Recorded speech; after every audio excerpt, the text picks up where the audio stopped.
Ja, meni ta oddaja od Saša Hriberja ni po duši. Jaz sem oboževalc Radia Gaga, medtem ko ta oddaja mi pa ni po duši. Ni mi po duši, ni po mojem okusu.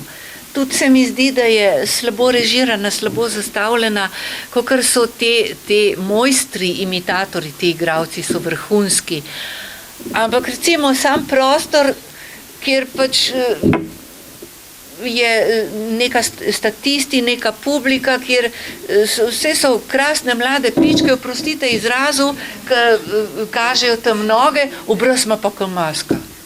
In Hribar naredi fantastičen vic, pa če se lučka ne prežge, se pa ne zasmeje, ker kako štrapasta, sploh ne razume vica, ne.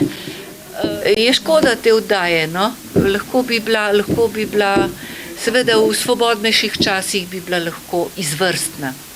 In pol bi tudi jaz kar tako z eno žlahtno zabavo se tudi tam pojavila, ne, zdaj se pojavljam sam v tisti karikaturi, ki pa ima črne lase, pa je suha, pa to, kar sem bila izpred 10 leti, ne. Ampak dobro, imitatori so v redu. Nekaj je zelo dobrega, nekaj je pa podpovprečno.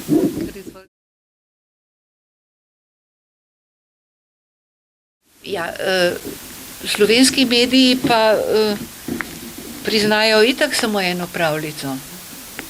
To je pravljica o stvarjenju sveta, o brezmadežnem spočetju in o odrešeniku na križu. To je edina pravljica, ki jo mediji, uradni mediji, nacionalni itak priznajo. Druge pravljice so pa take, ne.